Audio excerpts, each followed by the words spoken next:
Welcome back to the Wise Divine Women podcast, where we help you go from fed up to faith fueled, helping you to become the wise divine women that you've been called to be. Today, I have Sophie Malahieude, and she is a life coach, Ayurvedic practitioner, and she has just launched a new book called Beyond Emotions. Stop letting emotions control you and start living with love. And that, in a nutshell, is everything that we want to embody at any point in our lives. But as we enter into menopause, this challenges us, right?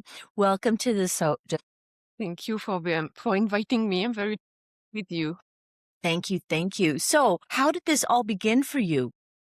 Well, as we we talk about emotion. I think for me, it started more than 30 years ago. I was living in France, and I thought that I would live my entire life in the same city as my parents. Well, I met my husband, and my husband liked to travel, so we moved to Germany. From Germany, we moved to United States. And so for me, the big challenge in redefining your life was my emotions. I was fortunate when I first moved to Germany to meet my first yoga teacher. And he taught me that we can bring everything together right here, right now. Settle down the emotion, settle down the mind, all that by focusing on what is going on inside of me. What is it that I feel really tense? I always say that we hold our issue in the tissue, which means that if I am stressed, I'm going to contract all my muscles. If I am afraid, I might hold my breath. And as we don't pay attention to those symptoms, then we aggravate our state. So because if we are not breathing properly, we breathe less and less, and then we develop anxiety. So for me, the story started 30 years ago, and I always use all this knowledge of bring everything together in the present moment, wherever I was. When we moved from Germany to United States in South Carolina, my children were very young, and I had to adjust to learn the language, to find my new support system, to build my community. And it's through the awareness of what I was feeling and really not being afraid of those emotions to keep moving forward. So when I say not being afraid of those emotions, I think that 30 years ago, it was not the case. I was always afraid. I was afraid of everything. Yeah. And moving in a new country was, I was afraid because you have to learn a new culture, you want to integrate in the society, and as you have children going to school, you don't understand everything. So letting the children play in the street, it's not something I grew up with. So I think, oh, can I leave my children in the street? Yeah. Very true. And so, but to come back to the emotion, I think that the emotion, they follow us as we move forward in life. I was also, through the practice of yoga, introduced to what is called hormone yoga therapy, which helped to rebalance the hormonal system to move through the different phases in the life. Always coming back to what is I am feeling in there. I think it was a blessing for me to be introduced to such practice early. I was not even 40 years old. So when I moved toward menopause, I said, okay, yeah, well, so what is going on in there? What can I do to readjust? How do I listen to my own body to respond instead of react? And as we move forward in those wisdom years, when the children left home, when you start to see the people you love pass away, what do you do with all those emotions? Right. There is the pain that grief brings. And by the way, quickly, grief is not only when we lose someone, but grief is when the children leave the house. Grief is when you have to move. Grief is when you lost your job. There is always this moment of transition when there is all those emotions. And I agree with you. I think that the more we move towards those years of wisdom, the more we are confronted with all those emotions. Mm-hmm. I remember when I was 30 years old, oh, well, this is just stress, but let's move on, right? Yeah, it's But I true. think that at some point we accumulate so much that when we arrive in this stage when there is more time to reflect, time to assimilate, we are fed up. We are fed up with all those emotions we didn't manage all those year long. And someone is going to tell you, oh, well, you cut your hair, I don't like you cut your hair. That, what? And then it's a drama. Mhm. Not because you cut your hair, it's a drama because all the pain, they come back up. Right, And right. so I think that we can really embrace all those years, and particularly I think that the time of menopause is important time for us to take care of ourselves, take all the resources we have access to balance our hormones. In addition, work on the emotions because menopause just highlights all those emotions that we didn't process before. And think of emotion of energy, right? They are all over the place. We receive them. Now, when the energy come and pass through the body, it's over, we processed and we let go. The emotion did the cycle and we let go. Very quick example, you go to the grocery store, you pay for the groceries, so for your groceries, and so the cashier is really gloomy and she doesn't smile back at you, and it's okay. So she doesn't smile back at me. Maybe she has a bad day. Moving, I receive this kind of negative energy. It goes through me and goes away. Now, if we think, oh, she didn't smile at me, or she doesn't like me, oh, what is wrong with me? Right. Then it's where the emotion gets stuck in the body. When the emotion gets stuck in the body, it can attach anywhere. It can be your lungs, your shoulders, your neck, your back, your everywhere. And so there is this little bugging of the body telling you, you feel my shoulder here. Well, every time someone is saying something negative to you, you feel your shoulder. So go and see the doctor to make sure that the shoulder is in order, then there is nothing wrong. At the same time, start to pay attention. Every time I meet this person, I have a shoulder I have a pain in my shoulder. What is that telling me? Because I think Mhm. that emotions are not punishments. They are not wrong. They are messages. So any emotions such as sadness, anger, fear, they show us what we can work on to let it go in a positive way. Not let go of the situation, let go of the emotion that is attached to the situation. And so when we do that, then we solve a lot of conflict that we have inside. And we can also help the body to be less in pain. We can understand that the body is just trying us to communicate. So we can connect the body, the mind, and the spirit. We are not a body or mind or a spirit. We are all of it. And so there is this constant connection within us. And when we don't listen to the mind, when we don't listen to what the spirits try to tell us, you know what, going this direction is a good idea. You know what, I don't feel it's much your value to go there. So if we don't listen, and we listen always in silence, go for a walk, Yes. without music in the ear. So when we don't listen, then the spirit and the mind is going to bug a little more, to bug us until we go there. And I think Right. that when we move through menopause, it's exactly what it does because we have this accumulation of all the emotion. We say, oh, I'm going to deal with that later. I lost my job. I was sad, blah, blah. I'm going to deal with that later. And so there is a time, in our life when, okay, well, what if it's not time anymore to wait, but it's time to take care of it?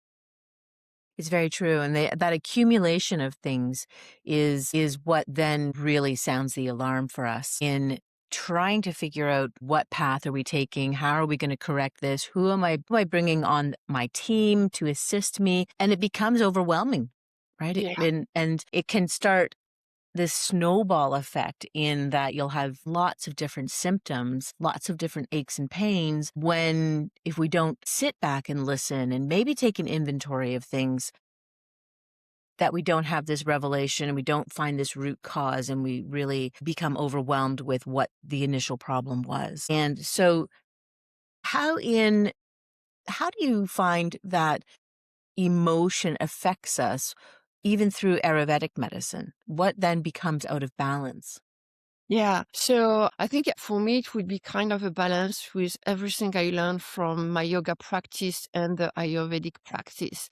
Is that so since everything is energy in the body, when everything is fine, when you are happy in what you are doing, you don't feel tension in your body, right? It's when it starts to be not aligned anymore. So in Ayurveda, what we learn is that since everything is energy, we want to always pay attention of what we say, what we think, what we eat. Also, just a quick word on food is that we can also regulate our emotions through the food, and we can also aggravate them.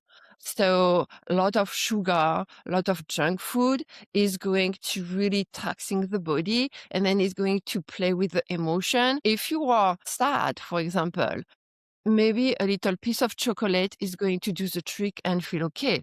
If it's a little piece of chocolate.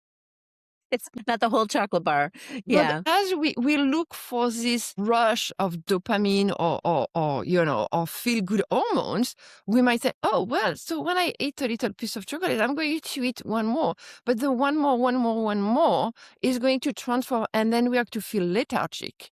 And so it's what we learn in Ayurveda is that food helps us to feel dynamic and energetic, right? Or some food are going to drain our energy. In Ayurveda, for every type of emotion, we can have movement, breathing, food. So if you are sad, go for a walk, dance, move, right? Have ginger, a little bit of stimulating food with a little spices, cinnamon, a cardamom. So all those are going to help you and move up. Breathing, if you are sad, I recommend a little strong breathing. So like you exhale forcefully through the nose, you don't need to do that for a long time. But if you do the three, then your sadness is your sadness. At some point, you have to go to the root of the sadness. What is it you are sad about? Is it something that is in your control or not in your control? Because if you're sad because you are retelling the story that people were mean to me, well, move it. You can change what people are doing. What you can change is how you can respond to it. For example, for anger, from the Ayurvedic point of view, anger is a lot of heat. So it warms up the body, it warms up the mind, it makes you rage, right? It makes you not think straight because you are so, full of heat that everything is bursting and burning. So how do you bring anger down? Go for a walk, exhale with a cooling breath. You exhale slowly through your open mouth, through a little stroke. And so you are cooling your system, you are cooling your emotion. But same thing, what is beneath the anger? What is it hiding? Did I receive a truth that I didn't want to hear? Is it something I have to do I don't want to do? Right. And so I like that you bring up to look at the emotions through the Ayurvedic lens, because it's really everything, body, mind, and spirit, how we can cool down. So for fear, I would say that you need to be grounded. So to be grounded, a simple practice is that you are standing or sitting, you feel your feet grounded on the floor. You focus on feeling your 10 toes on the floor. You feel your heels. And then you inhale and you exhale slowly through the mouth. And then you watch out your heartbeat, because usually when we are afraid, we have kind of a heartbeat. right? So I cannot do that. And then you have, I cannot do that. They are not going to like me, whatever. Um, and when we are afraid, there is also, well, for all emotion, but there is also an aspect regarding the emotion of, are we authentic to ourselves? Right. Do we look for validation? Do we need people say, oh, you did great? And the more you are trusting in yourself, trusting in your value, trusting in what you do is the right way. Can we make mistake? Yes, we can make a mistake. As long as we give the best of ourselves, well, we make mistake, we acknowledge the mistake and we rectify the mistake. So it's not no go for it and do mistake. I mean, I just mean that when we move from place of authenticity, then we can move forward. So that's fear. Fear, I mean, is a big topic in my life, Yeah. fear. Yeah. So true. So true. And that's a good reminder of like, it's those different types of breaths are very powerful and they're easy. And it's just a matter of keeping them in our tool belt, to be able to recognize ourselves, recognize the situation, recognize the opportunity for change, and being able to pause and reflect and then apply. Right. And it's this beautiful synergy that we create within ourselves to, one, forgive the situation that we're in, and then offer ourselves this hope, this breath, this life. And it's a once you've completed it, it's like, okay, that was really easy. I think I can do this. I'm in control. I can understand and change situations. And it can be that simple, and it's very complex at the same time. Yes. But again, it's just this great understanding. Now, in your book, is this the type of philosophy or type of theories that you're teaching in that recognition and then applying therapies? Yes. So in the book, it's you don't need to be a yoga practitioner or Ayurveda Right. practitioner to read the book. It's open to everyone. It's based off my background, in my knowledge in yoga, Ayurveda, and mindfulness. It's also with my experience. So it's not about grief, but the starting point of the book is when I was faced with grieving the passing of my mother 10 years ago, almost 10 years ago. And I was so yeah, it's all those emotions. I didn't know what to do with that. And so one day I went to see my mentor and I said to her, oh yeah, I think I'm strong that my mother passed away. I'm dealing well with all my emotion. There is a little thing, so I cannot breathe really freely. So when I go up the stairs, I feel out of breath. And I know I am healthy and I know I didn't hurt myself. I don't know where it's coming from. And she just says that to me. She said, you know that, Sophie, emotion are energy, and the energy of grief can get stuck in the lungs. I say, yes, I know. And yes, I was trying to bypassing the process. So, and that is the Yeah. beginning of the book, is everything I notice in my body, in my mind, in my spirit that helped me to understand all those kind of emotion. And I think that the journey I went through grieving the passing of my mother was for me to sort it out. Oh yeah, when there is anger, what is happening here? And when there is a fear, what is happening there? And so it's a self-help book. At the end of every chapter, there is an exercise. It can be a breathing exercise, can be movement, it can be journaling, it can be a guided meditation. And so the purpose of the book is helping us to sort it out. Okay, what do I feel? And then what do I do about that? What is the root of it? So as you unfold the reading of the book, it gives you more and more tools to go through your emotion and to really see the emotion not as a bad guy, but as a messenger. Hmm. That's so beautiful. I love that. And I love how it's applied in many different ways, and we learn so many different therapies for ourselves and practice. And it's applying the practice that teaches us to overcome and to be with the emotion, because every day is an emotional journey for us. Yeah. Every day. And it is just being able to recognize and honor where we are. I'm always talking about how we should, you know, recognize the signals, right? The messages the body gives us, and we have to honor it. We have to say, thank you so much for telling Yeah. me, right? Yeah. And it is this honoring system that allows our body to not react so deeply or negatively towards our healing process.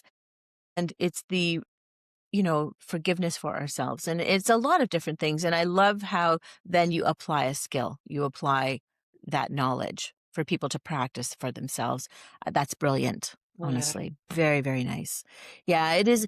The journey of grief is a very deep roller coaster, and it can come out in even in the most happiest of times, Yeah. right? Yeah. Yeah, yeah, definitely, definitely.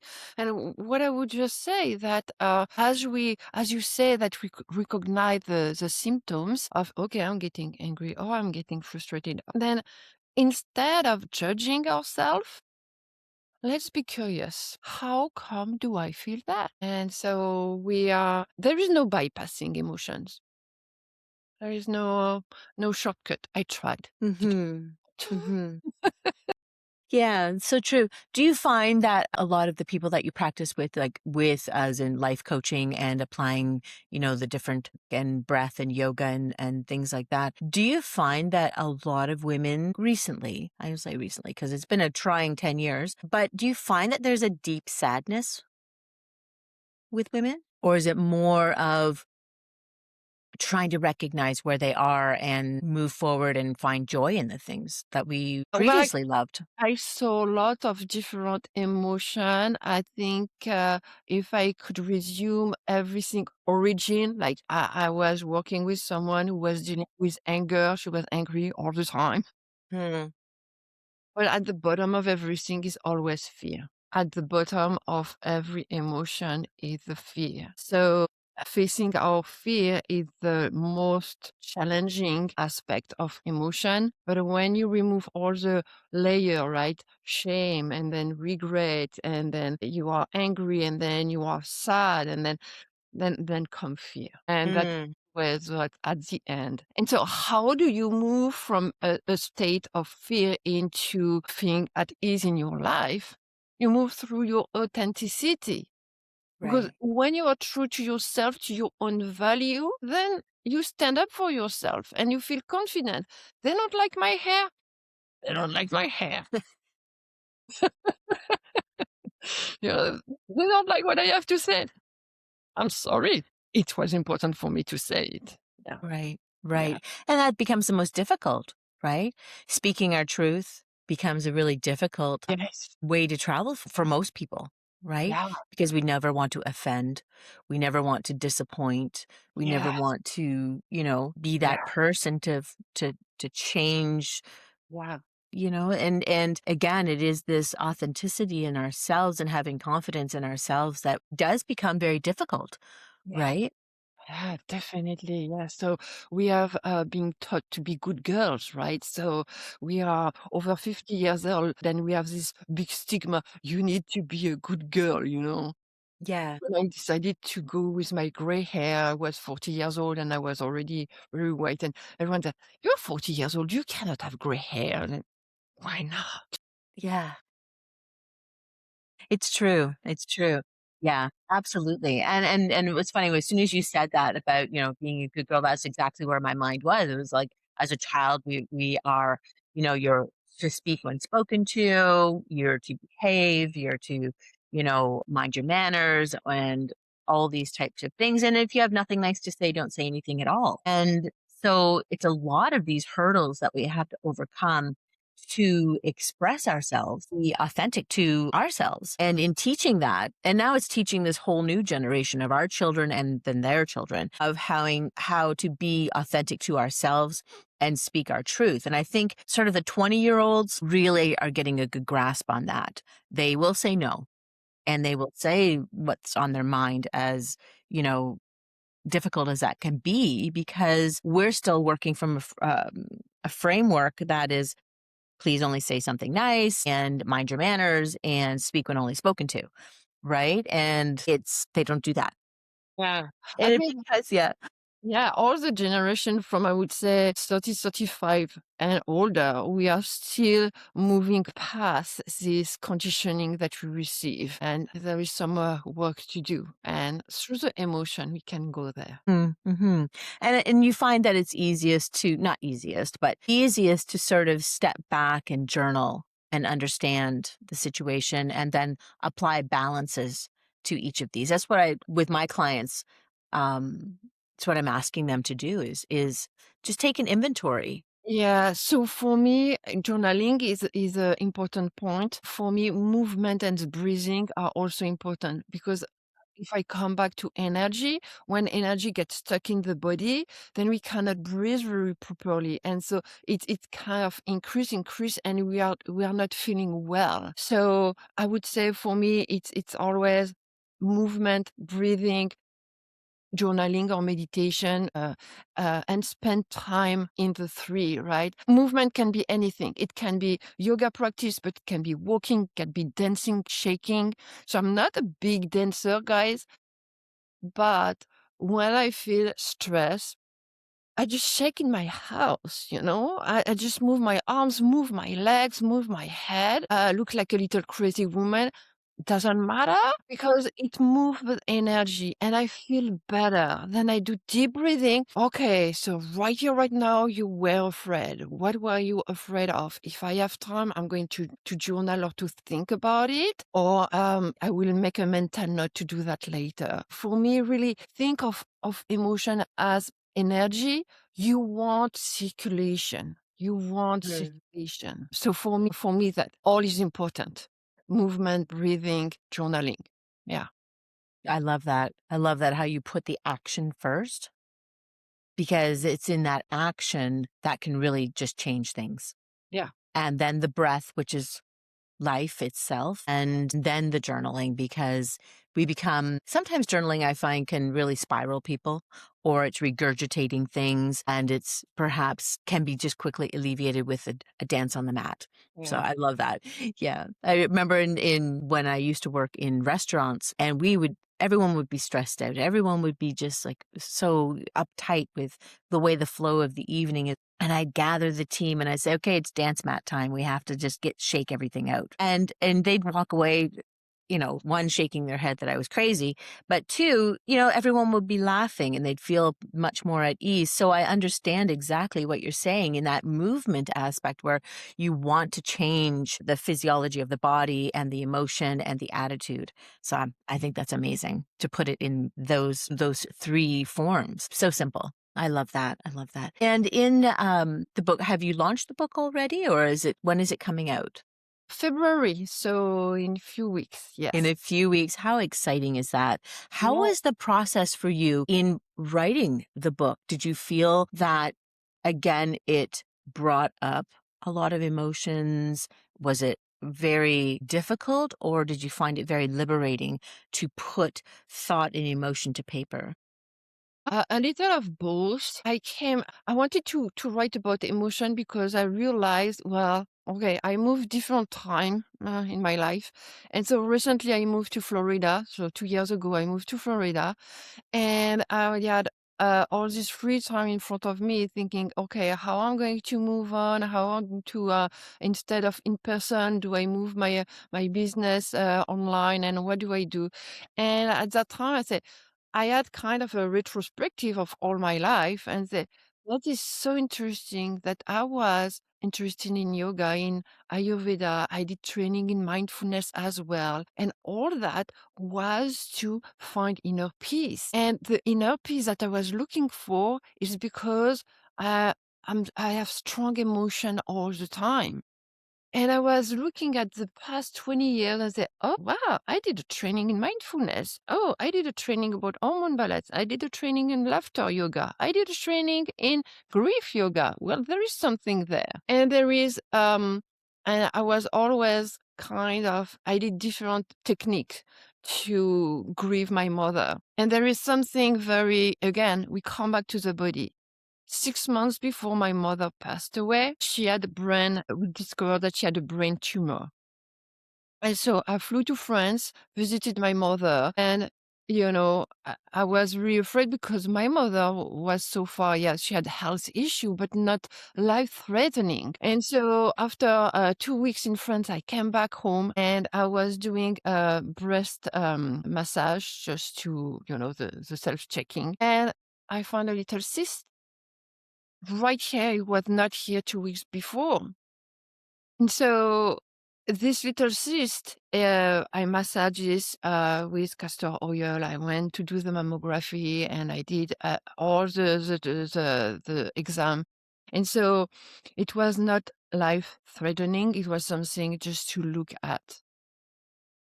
And the thing is that when I moved here 2 years ago, and I said, you know what, with all those emotions I had, I think I should share with other in a book what is the journey of Mhm. understanding the emotions. And so the little cyst over the years, it was smaller and smaller, but it was still there. And I took the decision to write the book and to share my experience and my knowledge with others. And then I say that to my husband. The next day, I did my self-check. It was gone. Mhm. It was really gone. Uh, Whoa! So for me, I really realized that when we align body, mind, and spirit in a project that is true to us, then it's the direction we have to go. Mhm. I would not have thought of being so clear in writing the book if I didn't move from California, because in California, I was teaching yoga, Ayurveda. I had consultation. I had my friend and my community. When I moved here, then it was a moment of silence, if we want, when you Mhm. pause and say, "What do we do now?" Yeah. So, yeah, it's how the book came out. Is that Mhm. really my life explanation and how I did apply it to understand the emotions. Right. I really appreciate that you shared that because when trying to teach women about their breast health, which is something that I do, it is this, due diligence to check and do your self breast exams and do those things. But emotion sits in the breast and it becomes part of that. And it is an exercise of where we understand that emotion. It's teaching women to, massage and lavish their bodies with love and exotic oils and things that are so positive. And it is this sense of what comes to mind. What comes to mind when you're holding the breast and what comes to mind and then being able to step back and understand what situations have brought you to that point because emotional loss, male or female, can and close to the heart, right? Family, things like that can show in the breast. And I appreciate that you shared that. So, not that it's the cause, but it can be part of the No, catalyst to bring you to that part. So, it's always the thing is that it doesn't replace to see the doctor and correct. for treatment. Yeah. It's an addition to help Yeah. and heal and feel better. No, it's not a replacement. There is a link There's between a link. emotion and what we build in the body. Yeah. And the body may not heal like it's supposed to if you're not reflecting in that mind body connection and that emotional connection that's necessary for the healing process of the body. Right? And that's a discussion that I have often with women when they are faced with this breast challenge. And it's an opportunity for recognition and reconciliation. Right? And so I thank you for that. That was beautiful. And again, it doesn't replace the necessary steps that you need to take. But if you're not addressing emotions and you're not addressing the stress that's in your life, then it's not going to help the healing process. Yeah. So good, so good. So where can we find this book once it's launched in Okay, February? so you will be able to find it on Amazon, and I'm going to also have a link on my website. Beautiful. So it's going to be just easy to find Beyond Emotion, Sophie Malahieude on Amazon, and you will find me. Yes, I love that. And now you're practicing online as a love coach? Anybody can Yeah, reach you? Beautiful. yes. So same thing, you can reach out through my website, or you will find me on Instagram, Facebook, LinkedIn. Beautiful. I love that you've shared so deeply today, and I really appreciate that. And because it resonates, and it resonates not only for myself, but it resonates for many women who are listening today, in that we do need assistance with this, and it is important. And once you've acquired those little simple skills, overcoming situations can become easier and easier, and we can see our lives flourish. Yes. Right. And as we're changing, as we're becoming the women that we are desiring to be, it's these steps, it's these tools, it's these applications that allow us to become all that we need Yes, and to definitely. become better for our families, become better for ourselves first, and then become better for our families and our communities. Yes. Well, thank you so much. So, what is a word of wisdom that you hold yourself true to or that you find yourself often sharing? A word of wisdom. Word of wisdom. Emotion, they are not punishment, they are messages. Beautiful. Beautiful. The messages are in that's absolutely beautiful. Thank you so much for sharing today, Sophie. And I hope everyone has enjoyed the show today. Please reach out to Sophie and grab her book because I think it'll be a book that I need for this day and age for myself in this phase. And I really look forward to it. So thank you so much for being part of the show. Thank you so much. Thank you. Well, I hope everyone enjoyed Wise Divine Women podcast today. And I hope that we've been able to help you from fed up to faith fueled, building that innate self and helping you become all that you're meant to be. Thank you for being part of the show. Thank you. Bye.